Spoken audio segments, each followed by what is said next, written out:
সম্মানিত দর্শক, আসসালামু আলাইকুম। আশা করছি সকলে ভালো আছেন এবং আপনাদের দয়ায় আমরাও ভালো আছি। তো বন্ধুরা, আজকে আপনাদের জন্য একটি নতুন ভিডিও নিয়ে আসলাম।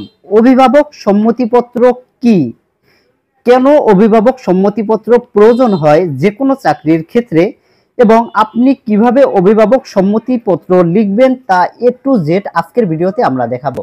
ভিডিওটি ভালো লাগলে অবশ্যই চ্যানেলটি সাবস্ক্রাইব করে রাখবেন, কারণ এমন নিত্য নতুন সকল প্রকার আইটি ভিডিও পেতে আমাদের চ্যানেলটি সাবস্ক্রাইব করে রাখবেন। তো বন্ধুরা, আমরা অভিভাবক সম্মতিপত্রের দুইটি ফরম্যাট দেখাবো। সাধারণত যারা যে কোনো ডিফেন্সে চাকরি করার জন্য অ্যাপ্লাই করলেন তাদের জন্য কিন্তু এই অভিভাবক সম্মতিপত্র ফর্মটি প্রয়োজন হবে। তো এখানে কি কি লিখতে হয় তা আমরা একটু দেখি। তো প্রথমত রয়েছে এই মর্মে প্রত্যয়ন করা যাইতেছে যে, এরপরে একটি ড্যাশ রয়েছে যেখানে চাকরি প্রার্থীর নাম হবে, যখন এখানে আপনার নাম হবে। এরপরে রয়েছে পিতা, যেখানে আপনার বাবার নাম, এবং মাতার ঘরে আপনার মায়ের নাম উল্লেখ করতে হবে। এরপরে আপনার গ্রাম, ডাকঘর, থানা এবং উপজেলা লিখতে হবে, এবং সর্বশেষে এখানে জেলার একটি ঘর রয়েছে যেখানে আপনার জেলা দিতে হবে। তো এরপরে রয়েছে সে আমার সন্তান। এরপরে রয়েছে তাকে বাংলাদেশের, এখানে নৌবাহিনী, পুলিশ বাহিনী, বিমান বাহিনী, যে বাহিনীতে আপনি চাকরির জন্য অ্যাপ্লাই করেছিলেন সেই বাহিনীর নামটা সুন্দর করে লিখবেন।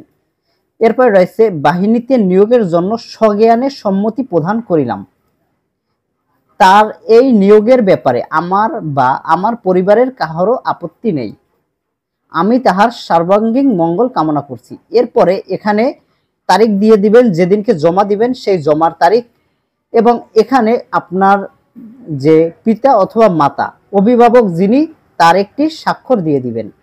তো এই হচ্ছে একটি অভিভাবক সম্মতিপত্র। তো পুলিশের ক্ষেত্রে এই অভিভাবক সম্মতিপত্র গ্রহণযোগ্য কম, সেক্ষেত্রে পুলিশ ওয়েবসাইট থেকে একটি অভিভাবক সম্মতিপত্র ডাউনলোড করে সেই অভিভাবক সম্মতিপত্র আপনাদেরকে প্রদান করতে হবে, বা সেই অভিভাবকের ন্যায় আপনাদের একটি অভিভাবক সম্মতিপত্র লিখতে হবে। তো এই অভিভাবক যে সম্মতিপত্র ফর্মটি কোথায় পাবেন?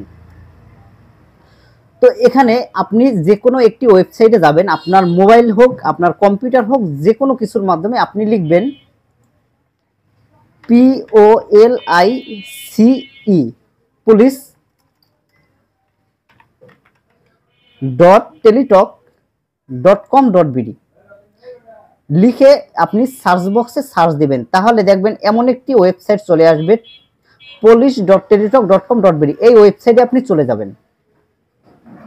এখানে যাওয়ার পরে এমন একটি অপশন চলে আসবে, সেখান থেকে আপনি ট্রেনি রিক্রুট কনস্টেবল TRC যে পদ রয়েছে এখানে একটি ক্লিক করে দিবেন। এখানে ক্লিক করার পরে একদম ডান সাইডে একটি অপশন রয়েছে, দেখেন নোটিশ নামের একটি অপশন রয়েছে, আপনি এই নোটিশে ক্লিক করবেন। এরপরে লেখা রয়েছে লেটার অফ ইনডেমনিটি, এখানে আপনি ক্লিক করবেন, তাহলে এই ফর্মটি আপনি পেয়ে যাবেন। তো এই ফর্মটি রয়েছে 2022 সালের সরকারি ওয়েবসাইটে। 2022 সালের পরে এই ওয়েবসাইটে আর কোনো ফর্ম তারা দেয়নি। তো এখানের ফর্মটি আপনি একটি কম্পিউটারের দোকানে গিয়ে তারপরে লিখে নেবেন। এখানে পদের নামটি সুন্দর করে লিখে যে মাসে পরীক্ষা হবে পরীক্ষার মাসটি উল্লেখ করে তারপরে সালটি লিখে দিবেন।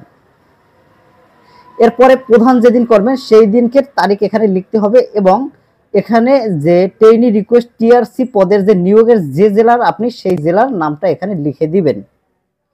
তো এরপরে এখানে যে বিষয় রয়েছে সুন্দর করে এখানে লেখা রয়েছে যথাযথ সম্মান প্রদর্শন পূর্বক বিনীত নিবেদন, এই যে এখানে হবে আপনার নাম। এরপরে আপনার যদি NID বা জন্ম নিবন্ধন থাকে এখানে সেটা লিখতে হবে। এরপরে জন্ম তারিখ লিখতে হবে। এরপরে আপনার পিতার নাম, মাতার নাম, গ্রাম, ডাকঘর, থানা এবং জেলা সুন্দর করে উল্লেখ করতে হবে শূন্যস্থানে। এরপরে নিচে যে অংশ রয়েছে এখানে আপনার অনুগত প্রার্থীর নাম, এখানে আপনার নাম হবে, এখানে আপনার একটি স্বাক্ষর দিবেন, হাতে একটি স্বাক্ষর দিবেন। এরপরে আপনার নামটা এখানে লিখবেন, এবং আপনার যে PAT সিরিয়াল নাম্বার, অ্যাপ্লাই যে কপিতে একটা সিরিয়াল নাম্বার থাকে PAT সিরিয়াল নাম্বার, সেই সিরিয়াল নাম্বারটি এখানে লিখবেন। এরপরে এখানে হবে আমার সন্তান, এখানে আপনার নাম হবে। এর দাখিলকৃত উপযুক্ত ঘোষণাপত্রে আমার সম্মতি রয়েছে। এখানে কিন্তু অবশ্যই আপনার নাম হবে। এরপরে আপনার যে অভিভাবক থাকবে সেই অভিভাবকের একটি স্বাক্ষর দিতে হবে, অভিভাবকের নাম দিতে হবে, অভিভাবকের সাথে সম্পর্ক আপনার বাবা নাকি আপনার মা সেটা এখানে লিখতে হবে, এবং আপনার যে অভিভাবক থাকবে তার এখানে মোবাইল নাম্বারটি দিয়ে তারপরে আপনার এই অভিভাবক সম্মতিপত্রটি সেই চাকরির ক্ষেত্রে জমা দিতে হবে। তো এই হচ্ছে পুলিশ রিক্রুটমেন্ট যে পদ রয়েছে সেই পদের জন্য তাদের ওয়েবসাইটের যে অভিভাবক সম্মতিপত্র, সেই সম্মতিপত্র এটি কিন্তু সরকারিভাবে। আর যে কোনো চাকরির ক্ষেত্রে আমি যে অভিভাবক সম্মতিপত্রটি দেখিয়েছি প্রথম, সেই অভিভাবক সম্মতিপত্রটি দিলেও হবে। এখন এই অভিভাবক সম্মতিপত্রটি কোথায় পাবেন?